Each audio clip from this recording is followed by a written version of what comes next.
दिल्ली से एक बड़ी खबर इस वक्त सामने आ रही है। आम आदमी पार्टी नेता सत्येंद्र जैन को कोर्ट ने बड़ी राहत दी है। उन्हें जमानत मिल गई है। मनी लॉन्ड्रिंग मामले में सत्येंद्र जैन को जमानत मिली है। कुल 18 महीने बाद अब जेल से बाहर आएंगे सत्येंद्र जैन। और आम आदमी पार्टी के लिए उससे भी बड़ी राहत है, क्योंकि दिल्ली विधानसभा चुनाव के पहले एक के बाद एक तमाम बड़े चेहरे जो हैं वो बाहर आ चुके हैं।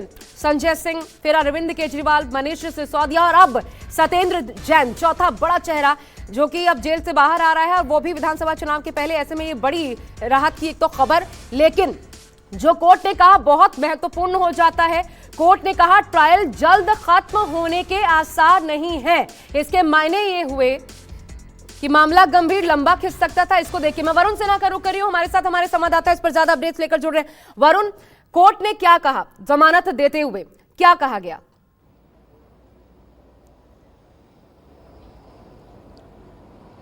देखिए, कोर्ट ने स्पष्ट तौर पे कहा कि 2022 से लेकर 2024 आ चुका है, मामला लगातार चलता आ रहा है और ऐसे में लगता है कि ट्रायल अभी लंबा खिंचेगा। इसलिए इस ग्राउंड पर केवल जो है वो आप जमानत खारिज नहीं कर सकते। इसी आधार पे सत्येंद्र जैन को 50,000 के मुचलके पर जमानत मिली है। दूसरी बात निकल के आती है कि आम आदमी पार्टी के लिए निश्चित तौर पर एक बड़ी खबर है, क्योंकि अरविंद केजरीवाल, मनीष सिसोदिया, संजय सिंह फिलहाल बाहर हैं। अब दिल्ली चुनाव की तैयारी आपको करनी है और ऐसे में अगले कुछ दिनों में इलेक्शन में आप किस तरीके से जाएंगे, जनता के बीच एक परसेप्शन के माहौल को कैसे बदलेंगे और ये समझाएंगे कि जितने भी आरोप हम पर लगे हैं वो तमाम आरोप बेबुनियाद हैं। हम जमानत पे बाहर हैं, ट्रायल लगातार चलता आ रहा था, हमको जेल के अंदर रखा गया, लेकिन तमाम सवालों के जवाब जनता के बीच जाने की कोशिश या ले जाने की कोशिश अरविंद केजरीवाल, आम आदमी पार्टी करती नजर आएगी। लेकिन बड़ी राहत इसलिए आप कह सकती हैं क्योंकि एक के बाद एक नेता जो पिछले कई महीनों से जेल में थे, अब उनको धीरे धीरे राहत मिल रही है। सारे बड़े नेता लगभग बाहर आ चुके हैं। चुनावों में मुश्किल से 3 से 4 महीने का समय बचा है, तो ऐसे में कोशिश आम आदमी पार्टी की अब यही रहने वाली है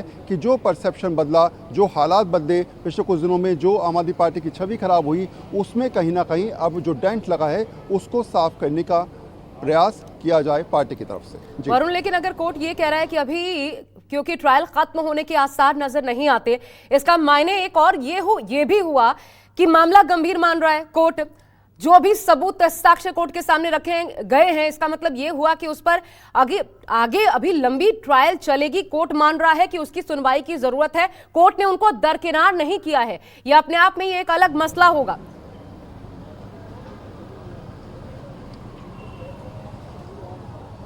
देखिए, लगभग 1 साल 20 मई 2022 को सत्येंद्र जैन को गिरफ्तार किया गया और 1 साल बाद जो है वो उनको मेडिकल ग्राउंड पर ज़मानत मिली थी। तो 1 साल वो रहे, उसके बाद अब जाकर जो है वो फिर से दोबारा ज़मानत मिली है। तो 2 साल का एक हम कह सकते हैं ये पूरा कार्यकाल या पूरी परिस्थिति या पूरे हालात ऐसे रहे जिसमें सत्येंद्र जैन को जेल के अंदर गुजारने पड़े। अब बात निकल के आती है कि आखिर ईडी की जाँच कहाँ तक पहुँची है। ईडी ने जो मनी ट्रेल की बात करी थी, वो मनी ट्रेल किस तरीके से वो कोर्ट में प्रोड्यूस कर पाई। ये जो हवाला का पैसे की बात की जा रही है वो कहाँ से किधर गया, या फिर जो मनी लॉन्ड्रिंग की बात की जा रही है उसमें किन साक्ष्यों के साथ कोर्ट में अपनी मजबूती ईडी दिखा पाई। तो ये सारी चीज़ें जो हैं वो इसलिए लंबे ट्रायल पे हम कह सकते हैं कि बहुत सारी चीज़ें हैं जो ईडी को सबूत के तौर पे रखने हैं। एक पूरी चार्जशीट तैयार करनी है, उन चार्जशीट के आधार पर जांच को आगे बढ़ाना है। लेकिन ये लंबा प्रोसेस है। केवल इसी आधार पर आप किसी व्यक्ति को या किसी आरोपी को जेल में बहुत दिनों तक नहीं रख सकते। यही एक आधार बना कहीं ना कहीं अरविंद केजरीवाल की जमानत का भी, मनीष सिसोदिया की जमानत का, शराब नीति घोटाले में, कथित शराब नीति घोटाले में, और अब जो मनी ट्रेल का मामला चला था सत्येंद्र जैन का, उसमें भी कहीं ना कहीं मनी लॉन्ड्रिंग के इस मामले में भी यही राहत की एक वजह बनती नजर आई कि एक व्यक्ति को आप कितने दिन तक रख सकते हैं। अगर मामला लंबित है, अगर मामला लगातार चल रहा है, जांच उसमें हो रही है, कई सारी चीज़ें उसमें पॉइंट आउट हो सकती हैं, तो ऐसे में आपको कहीं ना कहीं थोड़ा सा जो है वो लीनियंट होना पड़ेगा और इसी बेस पर आप कह सकते हैं जमानत मिलती नजर आई। ये एक तस्वीर जो बीच में हम दिखा रहे हैं, ये दरअसल फाइल पिक्चर्स आप देख पा रहे हैं सत्येंद्र जैन की उस वक्त का वीडियो जब इससे पहले, और उनका स्वास्थ्य कैसे गिरा हुआ था। हालांकि दिल्ली के स्वास्थ्य मंत्री थे, लेकिन उनका स्वास्थ्य उस वक्त, और ये भी बता दें इन्हीं कारणों का हवाला देकर उस वक्त उनको बेल भी मिली थी। लेकिन फिर 10 महीने बाद वापस तिहाड़ में उन्होंने सरेंडर किया था। मार्च महीने में इसी साल हालांकि रेगुलर बेल के लिए भी अप्लाई किया गया था, लेकिन उसे कोर्ट ने खारिज करते हुए कहा था सरेंडर कीजिए।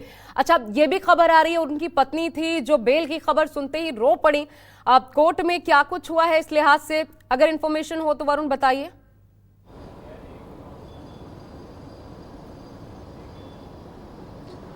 देखिए, इमोशनल मूवमेंट है। लगातार 2 साल से जेल में, फिर आपको देखा भी है, तस्वीरें हम दिखा रहे हैं। पिछले कुछ दिनों में स्वास्थ्य उनका बहुत ज़्यादा ख़राब हुआ।